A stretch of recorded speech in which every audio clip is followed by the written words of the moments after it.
અમારું ચેનલ કોઈ પણ ગુનાહિત વ્યક્તિનો તેના ગુનાહોનો સમર્થન કરતું નથી, પરંતુ પોતાનો પક્ષ મૂકવાનો અધિકાર તમામ વ્યક્તિને કે તમામ નાગરિકને છે. આના પછી પણ મારા સારા કાર્યો અને સારા કામો ચાલુ જ રહેશે, મને કોઈ રોકી શકતું નથી.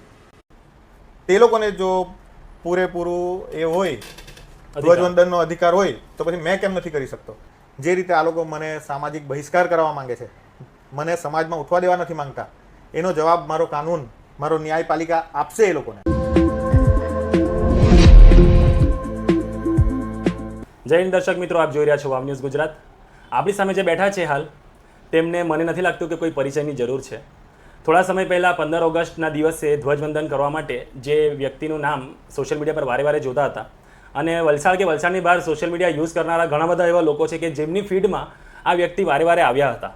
અને એમાં આપણે જોયું હતું કે ધ્વજવંદન કરવા માટે ધોબી તળાવ ખાતે જે ધ્વજવંદનનો પ્રોગ્રામ હતો, તેમાં આ વ્યક્તિ આવ્યા હતા અને એમણે ધ્વજવંદન કાર્યક્રમમાં ભાગ લીધો હતો. અને થોડું ઘણું આપણે વિડીયોમાં પણ દેખાઈ રહ્યું છે કે એમણે કંઈ કીટ વગેરે એવું કંઈ વિતરણ કર્યું છે.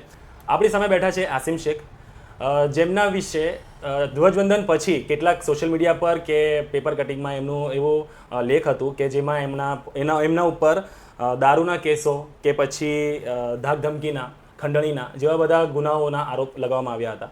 હવે એમના દ્વારા આપણા ચેનલને કોન્ટેક્ટ કરવામાં આવ્યો અને એમને કહ્યું હતું કે મારે મારો પક્ષ મૂકવો છે. તો આપણે જાણીએ કે આ તમામ આરોપો વિશે એમનું શું કહેવું છે. આપણે એમના મોઢેથી સાંભળીએ કે એના વિશે એમનો શું જવાબ છે. આસિમભાઈ, તમે જણાવો કે સૌથી પહેલાં તો તમને ધોબી તળાવના ધ્વજવંદનમાં કોણે આમંત્રિત કર્યો હતો અને ત્યાં આવીને તમારો શું યોગદાન હતું? એમાં મને કોઈ આમંત્રિત નહીં કર્યો હતો. મને એટલું જાણવા મળ્યું હતું કે અહીંયા ધ્વજવંદનનો કાર્યક્રમ છે, તો મેં સામેથી મારી ઓફર મૂકી હતી કે ભાઈ મેં મારી રીતે નોટબુક, દેશી હિસાબ, બોલપેન, પેન્સિલ, રબર જે બી વેચવા માંગુ છું, તો મારી રીતે કાર્યક્રમમાં વેચીશ. એટલે એ લોકોએ મને ટાઈમિંગ આપ્યો કે આ ટાઈમે તમારે આવીને વેચી દેવાનું. મેં એ ટાઈમે ગયો, મારી રીતે મારું કાર્યક્રમ પૂરો કર્યો. મેં બધાને સાથે લઈને ચાલ્યો, જ્યાં જે બી ત્યાં મોટા માણસો હતા, મેં સામેથી કીધું કે ભાઈ મારી સાથે વેચવા લાગો. એ કાર્યક્રમ પૂરો થયો. એની અંદર કોઈ મેં ગુનો કર્યો નથી. એના સિવાય મેં જેલમાં જઈ ચૂક્યો છું. એ લોકો જે આરોપ બતાવ્યા એ આરોપ છે, મારા પર કોઈ ગુના સાબિત થયા નથી. એક ગુનો સાબિત થયો તે મેં અપીલમાં ગયો છે, એટલે એ બી ગુનો હજુ મારા પર ચાલુ છે. હજુ કોઈ મેં ગુનેગાર બન્યો નથી. બીજી વાત મેં એ મૂકવા માગું છું કે મેં જેલમાં જ્યારે ગયો એ ટાઈમ પર ગુનેગારો જેના પર ગુના સાબિત થઈ ચૂક્યા છે, જેણે સફેદ કપડાં પહેરી લીધા છે, એ લોકો ધ્વજવંદનનો કાર્યક્રમ કરે છે. એ લોકો પોતાની ઘરેથી કે બહારથી મીઠાઈઓ મંગાવે છે ને બધાને વેચે છે. તે લોકોને જો પૂરેપૂરું એ હોય, ધ્વજવંદનનો અધિકાર હોય, તો પછી મેં કેમ નથી કરી શકતો? ને મેં જે આજે નોટિસ મોકલી છે, એ નોટિસ એટલા માટે મોકલી કે જે બી એ ચેનલ ચાલે છે કે જે બી ઇન્સ્ટાગ્રામ ચાલે છે, એના દ્વારા આગળ બી મને બદનામ કરવામાં આવેલો કે મેં 5 ફોર્ચ્યુનરથી દારૂનો ધંધો કરું છું. એવી કોઈ ફોર્ચ્યુનર મારી પાસે નથી. એ પહેલી વાત છે. બીજી વાત કે આ બીજી વખતનું થયું છે, એટલે મારે એને નોટિસ મોકલવા પડે છે કે એ સાબિત કરી આપે કે મારી કઈ 5 ફોર્ચ્યુનર છે ને મેં કયા 5 ફોર્ચ્યુનરમાં ધંધો કરું છું. તમે લીગલ એક્શન લીધા છે? મેં લીગલ એક્શનમાં એને નોટિસો મોકલાવી છે. એના સિવાય મેં હ્યુમન રાઇટ્સમાં જાઉં છું, હ્યુમન રાઇટ્સમાં અરજી કરું છું કે ભાઈ મારો સામાજિક બહિષ્કાર કરવા પર બધાને આમાદા કરે છે આ માણસ. કેમ કે મેં જાઉં એનાથી કોઈને તકલીફ નથી, એને જ કેમ તકલીફ છે? કોઈ મને કોઈ સવાલ પૂછ્યા નથી. તમે અહીંયા સુધી જોઈ શકો છો કે એણે જે પોસ્ટ મૂકી એના અંદર 99% મારા તરફ પબ્લિકે કોમેન્ટ કરી છે કે ભાઈ કોઈને બી સુધરવાનો હક છે કે એ ભાઈ કંઈ સારું કામ કરે છે. ને મારે એક સારું કામ નથી. તમે ઇન્સ્ટાગ્રામની મારી આઈડી પૂરી ચેક કરી શકો છો. મેં પહેલે આ બધું નહીં કરતો હતો, પણ લોકો ખાલી મારી નેગેટિવિટી જોતા હતા, એટલે પછી મારે આ બધું ઇન્સ્ટાગ્રામમાં મૂકવું પડ્યું. બાકી મને મૂકવાની કોઈ જરૂર નથી. મેં એ રીતે કામ કર્યું છે, ખેરગામમાં કે ડાબા હાથે કામ કર્યું હોય તો જમણા હાથને ખબર નથી પડતી. હવે મેં સારા કામ કરીને બતાવું છું તો બી લોકોને તકલીફ છે.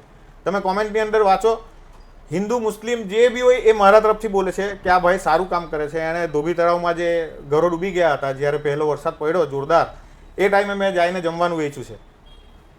તો બધાનો મેં ધન્યવાદ કરું છું, શુક્રિયા છે બધાને. ને ઇજ્જત આપવાવાળો ઉપરવાળો છે. પોસ્ટની અંદર મારી બેઇજ્જતીની જગ્યા પર, મારી જિલ્લતની જગ્યા પર ઇજ્જત આપી છે લોકોએ. પણ આસિમભાઈ, આમાં જે ગુના લખ્યા છે, લવ જેહાદ, ખંડણી, મારામારી, દારૂના કેસો, પોક્સો, આવી ગંભીર કલમો કે ગંભીર ગુનાઓ તમારા પર દાખલ થયા છે. આમાંથી સાબિત કેટલા થયા છે? આમાંથી એક બી સાબિત નથી થયો મારા પર. એક બી સાબિત નથી થયો. બધો કોર્ટમાં ચાલે છે. કોર્ટની અંદર ચાલે. જ્યારે કોર્ટ ગુનેગાર કહે ત્યારે ગુનેગાર કહેવાય. જો કે એણે મને આરોપી જ કીધો છે, પણ આરોપ લાગવો કોઈના પર બી આરોપ લાગી શકે. અત્યારે કોઈ લેડીઝ આવીને કહી દે કે તમે એને છેડી કે તમે એના પર બળાત્કાર કર્યો તો તમારા પર ગુનો તો લાગી જ જાય છે, એને આરોપી કહેવાય. ને જ્યારે તમારા પર ગુનો સાબિત થાય, જ્યારે તમને સજા થાય ત્યારે તમે ગુનેગાર કહેવાય. તો બી તમને ધ્વજવંદન કરવાનો, કાર્યક્રમમાં જવાનો બધો અધિકાર છે. એ રીતે મને બી અધિકાર છે. એટલે તમે એમ કહેવા માંગો છો કે તમારા પર બધા ગુનાઓ ખાલી આરોપ લાગ્યા છે, સાબિત કંઈ પણ નથી થયા? મારા પર એક ગુનાનો 323 એટલે ધોળ ઠાપટનું સાબિત, એટલે કે કોર્ટે સજા આપી છે, પણ એમાં મેં અપીલમાં ગયો છું. એની અંદર પાછી મને કોઈ સજા આપી નથી. મને અપીલ જામીન તરત ત્યાંથી જ મળી ગયા હતા. એટલે આજની તારીખમાં મેં કોઈ એમાં ગુનેગાર કહેવાતો નથી. સૂત્રો મુજબ અમારી પાસે એક માહિતી આવી છે કે તમને સુરત ઉત્તરાયણ પોલીસ સ્ટેશનમાં સત્તાવાર પ્રોહિબિશનના ગુનામાં આરોપી તરીકે સિદ્ધ કરવામાં આવેલો છે. તેની વિશે અમને દર્શક મિત્રોને જરાક જણાવો કે તે મુદ્દો શું છે? એની અંદર એવું છે કે કોઈક બાતમીદારે બાતમી આપીને આ કેસ પૂરો કરાવ્યો છે. કેસની અંદર એવું થયું કે મારું નામ માલ ભરાવનારમાં કે એવું કંઈ લખાવી દીધું. FIRમાં મારું નામ આવી ગયું. હવે એની અંદર મેં કંઈ જાણતો નથી મારા નામ પર ગાડી નથી, મારો કોઈ ફોન નંબર કે કોઈ આરોપી પકડાયો એને મારું નામ બી નથી ખબર. પરંતુ તે આરોપીએ જે બી બાતમીદાર હતો એણે મારું નામ લખાવ્યું કે બાતમીના આધારે મારું નામ આવ્યું. તે પછી એ જ બાતમીદારે પાછું બીજા એક ભાઈને ફોન કરીને એવું જણાવ્યું કે ભાઈ મને 35 લાખ આપી દે. છેલ્લે 10 લાખ પર આવી ગયો કે એટલા આપી દે, નહીં તો તારું નામ બી આની અંદર ખોટું ગલાવી દઈશ. જેવી રીતે મેં અસીમનું નામ આ FIRમાં લખાવ્યું છે. તમે જે આ વાત કહેતા છો તેના પુરાવા છે તમારી પાસે? છે પુરાવા. FIR છે એની. FIRની સામે એક બીજી FIR છે કે તેની અંદર પેલા ભાઈએ ચોખ્ખું લખાવ્યું છે કે તેની પાસે રેકોર્ડિંગ બી છે કે 10 લાખ રૂપિયા આપી દે, નહીં તો મેં આની અંદર તારું નામ લખાવી દઈશ.